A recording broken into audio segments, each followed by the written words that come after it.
Class 8 SST theme the chapter Universal Franchise and India's Electoral System. Hello everyone and a very warm welcome. Today we are diving into Universal Franchise and India's Electoral System. देखिए, India के elections दुनिया की सबसे बड़ी democratic exercise है।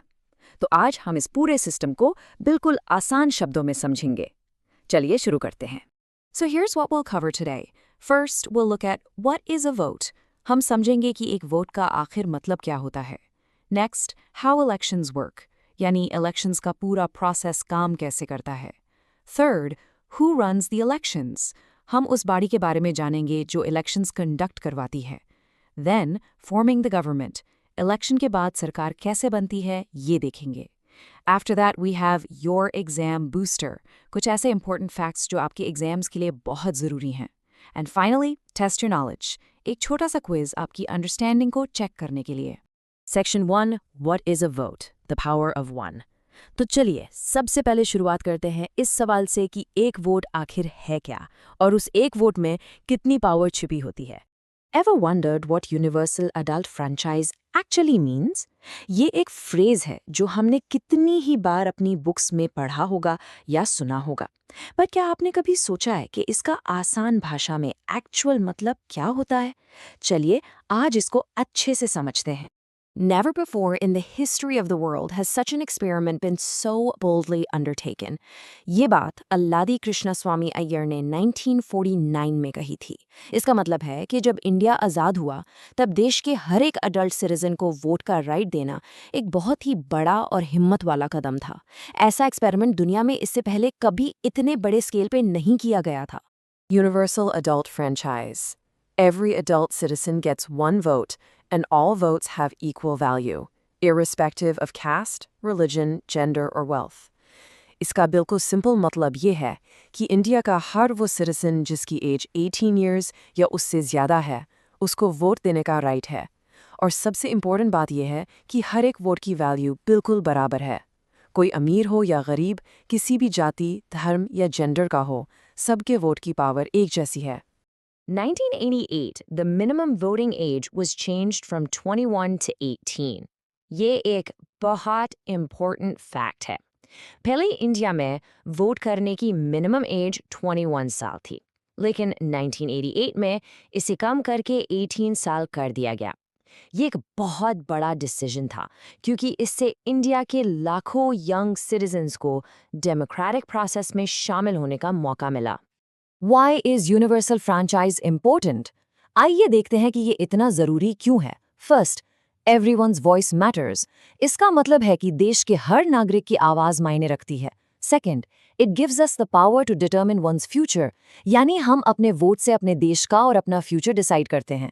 Third, it fosters civic engagement. इससे लोग देश के मामलों में हिस्सा लेते हैं और एक्टिव रहते हैं। Fourth, it means everyone is equal.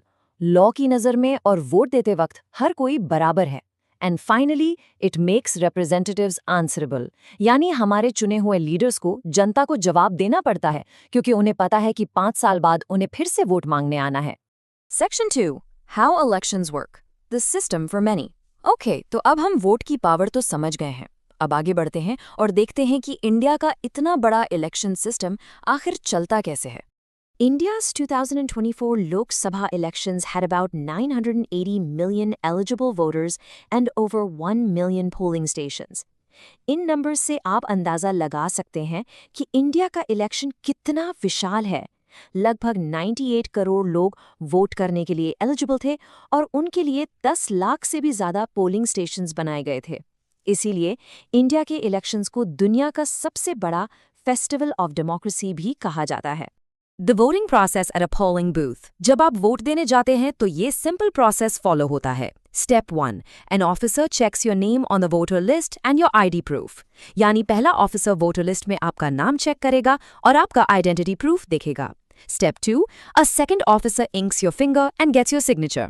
दूसरा ऑफिसर आपकी उंगली पर इंक लगाएगा और आपसे रजिस्टर पर सिग्नेचर लेगा। Step 3.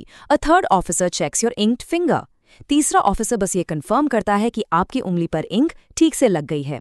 And finally step 4, you press the button on the EVM to cast your vote. इसके बाद आप ईवीएम मशीन पर अपने पसंद के कैंडिडेट के नाम के आगे वाला बटन दबाकर अपना वोट डाल देते हैं। For the Lok Sabha, there are a total of 543 constituencies. Out of these, 412 are general seats, 84 are reserved for scheduled castes, and 47 for scheduled tribes. इसका मतलब ये है कि पूरे देश को 543 छोटे-छोटे एरियाज में बांटा गया है, जिन्हें हम कॉन्स्टिट्यूएंसीज कहते हैं। हर कॉन्स्टिट्यूएंसी से एक मेंबर ऑफ पार्लियामेंट यानी एमपी चुना जाता है। इनमें से कुछ सीट्स शेड्यूल्ड कास्ट्स और शेड्यूल्ड ट्राइब्स के कैंडिडेट्स के लिए रिजर्व रखी जाती हैं, ताकि सोसाइटी के हर सेक्शन को पार्लियामेंट में रिप्रेजेंटेशन मिल सके।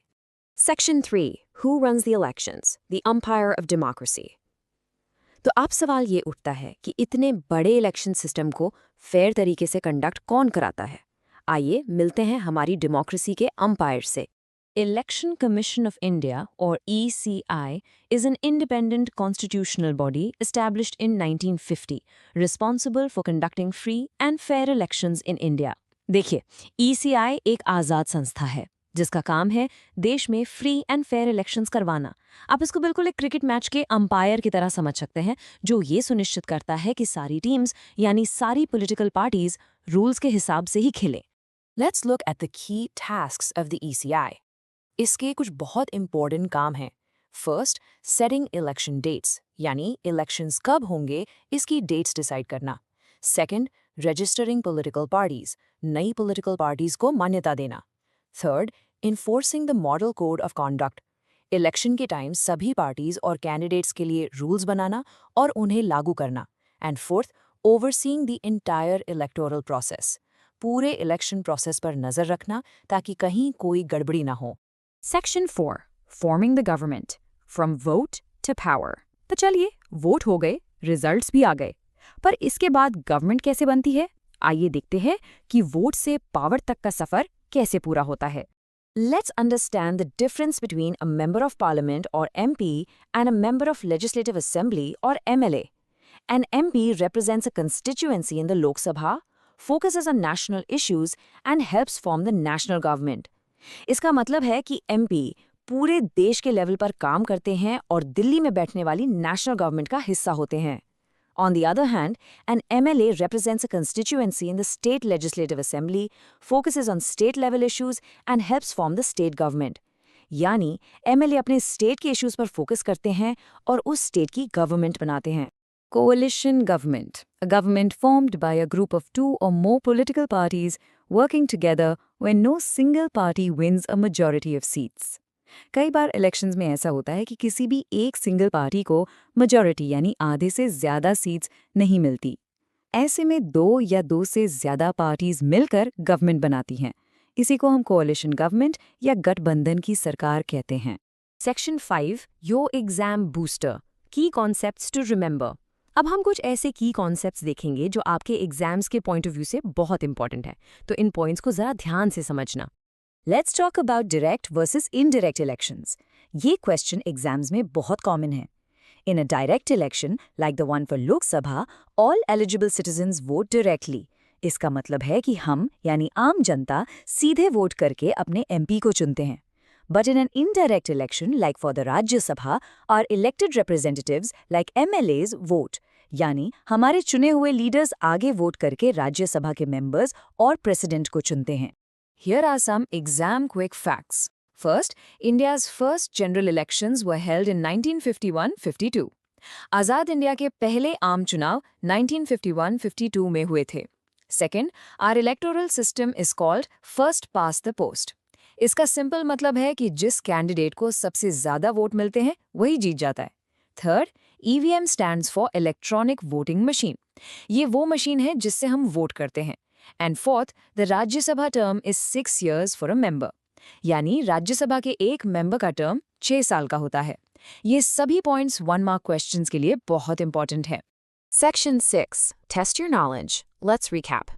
तो चलिए, अब तक हमने जो कुछ भी सीखा है उसे एक छोटे से क्विज से टेस्ट करते हैं। रेडी हैं आप? The question is who is elected through indirect elections. आपके ऑप्शंस हैं A member of Lok Sabha, B member of Rajya Sabha या C member of legislative assembly. सोच लीजिए, the correct answer is option B, member of Rajya Sabha, क्योंकि जैसा हमने अभी डिस्कस किया, राज्यसभा के मेंबर्स को स्टेट के एमएलएस चुनते हैं, हम लोग डायरेक्ट वोट नहीं करते। And let's remember this: your vote is your voice. An aware and vigilant voter is the strongest safeguard of our democratic system. आखिर में सबसे ज़रूरी बात यही है कि आपका वोट ही आपकी आवाज़ है। एक जागरूक और समझदार वोटर ही हमारे डेमोक्रेटिक सिस्टम का सबसे बड़ा रक्षक है। And before we go, here's a final thought for you. Social media is changing elections. Is it strengthening our democracy or confusing it? आजकल सोशल मीडिया इलेक्शंस पर बहुत असर डाल रहा है, तो आपको क्या लगता है, इससे हमारी डेमोक्रेसी और मजबूत हो रही है या इससे लोगों में कंफ्यूजन बढ़ रहा है? इस पर ज़रूर सोचिए। Thank you for joining us today. I hope आपको ये सब अच्छे से समझ आया होगा।